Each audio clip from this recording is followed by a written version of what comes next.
नमस्कार दोस्तों, आप सभी का स्वागत है। इस वीडियो में हम बात करने वाले हैं हाल ही में सऊदी अरब और पाकिस्तान के बीच हुए एक महत्वपूर्ण समझौते के बारे में। इस समझौते के कारण भारत पर क्या असर पड़ता है ये जानेंगे। यह समझौता सऊदी अरब और पाकिस्तान के बीच क्यों हुआ ये भी जानेंगे, और इसका एशिया की राजनीति पे क्या फर्क पड़ सकता है ये भी मैं आपको बताने का प्रयास करूंगा सरल और आसान भाषा में। इसकी पीडीएफ आपको फ्री उपलब्ध कराई जाएगी। स्क्रीन पे एक नंबर देखेगा, मैसेज करके प्राप्त कर सकते हैं। आइए वीडियो को शुरू करते हैं और जानते हैं सऊदी अरब पाकिस्तान रक्षा समझौता क्या भारत के लिए खतरा है या चुनौती है, और क्या है यह एशिया का नया सुरक्षा संगठन है, इसको समझने का प्रयास करते हैं। तो देखिए, किन दो देशों के बीच समझौता हुआ है? सऊदी अरब और पाकिस्तान के बीच समझौता हुआ है। इसे क्या कहा जा रहा है? SMDA कहा जा रहा है। कब हुआ है? 17 सितंबर 2025 को। सऊदी अरब और पाकिस्तान ने S मतलब स्ट्रेटेजिक, M मतलब म्यूचुअल, D मतलब डिफेंस और A मतलब एग्रीमेंट, संयुक्त रूप से एक रणनीतिक समझौता किया है सऊदी अरब और पाकिस्तान ने, जिसे शॉर्ट में SMDA कहा जा रहा है। इस समझौते का सबसे खास बात है कि किसी एक पर हमला दोनों पर हमला माना जाएगा। सऊदी अरब और पाकिस्तान का जो स्ट्रेटेजिक म्यूचुअल डिफेंस एग्रीमेंट है केवल एक रक्षा समझौता नहीं है, यह मध्य पूर्व और दक्षिण एशिया दोनों के रणनीतिक संतुलन को पुनर्परिभाषित कर रहा है। इसकी सबसे अहम बात है कि एक अरब राष्ट्र पहली बार परमाणु संपन्न देश पाकिस्तान के साथ औपचारिक सुरक्षा गारंटी के लिए एक समझौता कर रहा है। ये अपने आप में बहुत इंपॉर्टेंट हो जाता है। अभी तक किसी भी अरब देश ने किसी भी परमाणु संपन्न देश के साथ कोई रक्षा समझौता नहीं किया था। ये पहली बार हो रहा है और सऊदी अरब कर रहा है। और पूरे इस्लामिक कंट्रियों में पाकिस्तान बस एक ऐसा देश है जिसके पास परमाणु हथियार है। जब पाकिस्तान ने परमाणु हथियार बनाया था उस समय भी सऊदी अरब ने बिना शर्तों के पाकिस्तान की बहुत ज्यादा मदद की थी। आगे मैं आपको वो बताऊंगा भी। तो ये इस समझौते की प्रमुख शर्तें कौन कौन सी हैं उसके पहले आप देख लीजिए कि ये मैप में कहां दिखते हैं। ये आप देख रहे हैं, ये सऊदी अरब है। इस देश का नाम क्या है? सऊदी अरब। यहां पे आपको जो है फारस की खाड़ी देखने को मिलती है। यहां पे कौन सी खाड़ी देखने मिलती है? फारस की खाड़ी। और यहां पर ये जो है पाकिस्तान है। अगर आप इसको और अच्छे से देखें तो यहां पे आपको दिखेगा ये सऊदी अरब आपको दिख रहा है। इसकी राजधानी रियाद है। इसकी राजधानी क्या है? रियाद। यहाँ पे आपको पर्सियन गल्फ दिख रहा है, फारस की खाड़ी कहा जाता है। ये आपको पाकिस्तान दिख रहा है। यहाँ पर जो है ये इस्लामाबाद है। इन दो देशों की चर्चा हम क्यों कर रहे हैं? क्योंकि इन दो देशों ने स्ट्रेटेजिक म्यूचुअल डिफेंस एग्रीमेंट किया है। अगर उसकी हम प्रमुख शर्तों की बात करें तो सऊदी अरब और पाकिस्तान के बीच जो समझौता हुआ है उसका पहला क्लॉज है, मतलब पहली जो महत्वपूर्ण मुख्य धारा या समझौते की शर्त है वो है common defence clause. Common defence clause जो है ये पहली शर्त है मुख्य धारा में। फिर ज्वाइंट डिटरेंस, न्यूक्लियर अम्ब्रेला, और ये पहला उदाहरण है। कॉमन डिफेंस क्लॉज क्या है? किसी एक पर हमला दोनों देशों पर हमला माना जाएगा। मतलब अगर कोई पाकिस्तान पे हमला करता है तो वो सऊदी अरब पाकिस्तान दोनों पे माना जाएगा। अगर कोई सऊदी अरब पे करता है तो पाकिस्तान सऊदी अरब दोनों पे माना जाएगा और दोनों संयुक्त रूप से उसका विरोध करेंगे, उसका सामना करेंगे। यहीं पर विशेषज्ञों का मानना है कि भारत के लिए आगे आने वाले समय में चुनौती हो सकती है। उसके अलावा और चुनौतियां भी हैं, वो बताएंगे आगे। ज्वाइंट डिटरेंस, सामूहिक सैन्य समन्वय, इंटेलिजेंस शेयरिंग और हथियार आपूर्ति पर जोर। आपस में दोनों मिलकर अपनी सैन्य क्षमता को, इंटेलिजेंस क्षमता को और मजबूत करेंगे। इस समझौते में इस बात को भी शामिल किया गया है। साथ में जो पाकिस्तान के पास जो परमाणु कवच है, परमाणु हथियार है, उसको जरूरत पड़ने पर वो सऊदी अरब को भी देने के लिए तैयार है। ये अभी क्लियर नहीं है कि किन शर्तों पे देगा, किस कंडीशन में देगा, लेकिन ऐसा मीडिया रिपोर्ट से निकल के आ रहा है कि अगर सऊदी अरब को जरूरत पड़ी तो न्यूक्लियर रूप से भी मदद करेगा पाकिस्तान। ये पहला उदाहरण है किसी भी अरब देश ने पहली बार ऐसा व्यापक समझौता किया है किसी परमाणु संपन्न देश के साथ।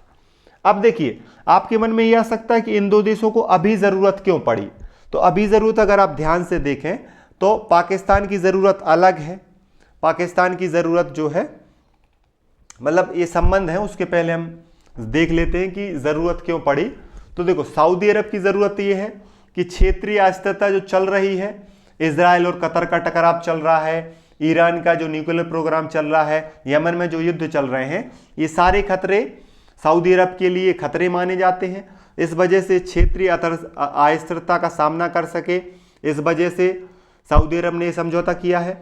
अमेरिका का जो भरोसा घट रहा है, अमेरिका जो है सऊदी अरब और कतर जैसे देशों पर पहले फोकस करता था, लेकिन अब अमेरिका का फोकस यूक्रेन और एशिया प्रशांत क्षेत्र में ज़्यादा चला गया है।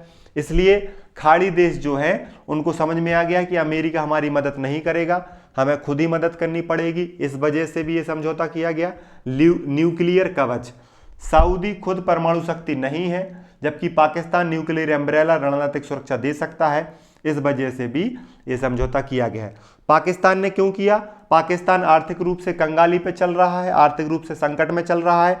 इस वजह से आर्थिक सहारा मिल सके, रणनीतिक वैधता मिल सके, न्यूक्लियर शक्ति के रूप में अपनी राजनीतिक शक्ति का इस्तेमाल कर सके। भारत के तनाव को लेकर भी पाकिस्तान परेशान रहता है और अपने आर्थिक संकट को लेकर भी पाकिस्तान परेशान रहता है। सऊदी अरब के पास पैसा है लेकिन सुरक्षा नहीं, पाकिस्तान के पास परमाणु सुरक्षा है, सऊदी अरब के पास नहीं। इन्हीं शर्तों के आधार पर एक दूसरे के साथ आए हैं और एक समझौता किया है, जिस वजह से ये समझौता चर्चा में है। इस समझौते को साथ में इसलिए भी किया गया है क्योंकि अमेरिका जो है अपने सुरक्षा कवच को कमजोर कर रहा है। ईरान जो है लगातार जो है मध्य एशिया के देशों को टारगेट कर रहा है, और जो है भारत और पाक पे जो तनाव है उस वजह से भी, और ईरान की जो बढ़ती सक्रियता है उस वजह से भी इस समझौते को किया गया है, ऐसा विशेषज्ञों का मानना है। लेकिन उसके पीछे सऊदी अरब और पाकिस्तान ने ही क्यों समझौता किया, अन्य देशों ने क्यों नहीं किया? क्योंकि रिश्तों की बात है। सऊदी अरब और पाकिस्तान के रिश्ते बहुत पुराने हैं, 1947 से रिश्ते चल रहे हैं। 1990 तक एक पड़ाव रहा, फिर 1998 से 2010 तक एक पड़ाव रहा।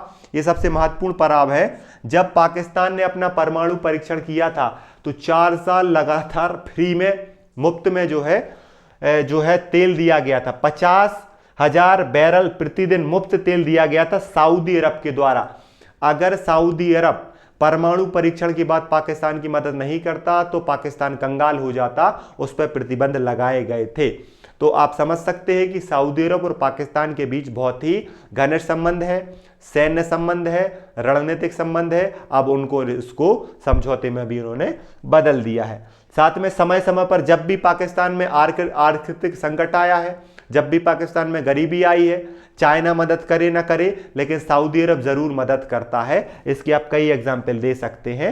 और साथ में सैन्य प्रोटोकॉल का पालन किया जाता है, एक दूसरे की सैन्य मदद की जाती है, और आर्थिक रूप से भी सऊदी अरब पाकिस्तान की मदद करता है। इस चीज को आप और बेहतर तरीके से पढ़ना चाहते हैं तो इस नंबर पर मैसेज करके PDF प्राप्त कर सकते हैं।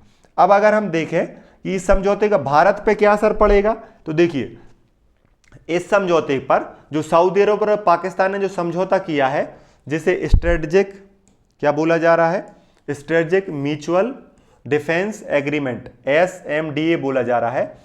इसके बाद जो है भारत पर 3 स्तरों पर मुख्य रूप से जो है फर्क या असर दिखेगा। पहला है सामरिक दबाव बनेगा भारत पे, दूसरा कूटनीतिक झटका है, और तीसरा आर्थिक और प्रवासी जोखिम है। देखिए बहुत सारे भारतीय, लगभग 25 लाख भारतीय जो है वो सऊदी अरब में रहते हैं, और लगभग 80 लाख भारतीय जो हैं खाड़ी के विभिन्न देशों में रहते हैं, जिसमें UAE आता है, कतर आता है, सऊदी अरब आता है, इन देशों में रहते हैं। तो इसका भी भारत पर असर पड़ेगा। साथ में पाकिस्तान जो न्यूक्लियर अम्ब्रेला के साथ सऊदी अरब से उसको बैंकिंग मिलेगी, साथ मिलेगा, जिससे भारत को 2 मोर्चों पर तनाव रहेगा। साथ में सऊदी अरब जो भारत के साथ बेहतर रिश्तों में था, अगर वो पाकिस्तान के बेहतर रिश्ते रखेगा तो कहीं ना कहीं भारत पर रणनीतिक दबाव भी पड़ेगा, सामरिक दबाव भी पड़ेगा। और अगर स्थिति बिगड़ती है कभी भारत और पाकिस्तान के बीच में, और अगर सऊदी अरब ने पाकिस्तान का साथ दे दिया तो भी हमें 2 मोर्चों पर लड़ना पड़ सकता है। सऊदी अरब हमसे तेल वाले मामले में, प्रवासी वाले मामले में जो है वो तनाव दिखा सकता है, जिसका भारत की कूटनीति, राजनीति और आर्थिक चीजों पर असर पड़ेगा। क्योंकि भारत की जो ऊर्जा आपूर्ति है उसमें महत्वपूर्ण हिस्सा सऊदी अरब से आता है। तनाव की स्थिति में तेल सप्लाई और कीमतों पर क्या पड़ेगा, असर पड़ेगा। और खाड़ी देश में जो लगभग 80 लाख भारतीय प्रवासी रहते हैं, उनकी सुरक्षा, उनसे आने वाला पैसा, इस पर भी खतरा बढ़ सकता है। तो ये महत्वपूर्ण वो चीजें हैं जिनका असर भारत पर पड़ सकता है। देखिए, भारत का अच्छा सहयोगी माना जाता है सऊदी अरब, और भारत अभी भी कोशिश में लगा है कि इस समझौते के बाद भी भारत सऊदी अरब के साथ बेहतर रिश्ते रखेगा, क्योंकि रिश्ते जो है किसी दूसरे के साथ बेहतर होने से दो लोगों के रिश्ते खराब नहीं होते, खास तौर पे विदेश नीति में, खास तौर से कूटनीति में।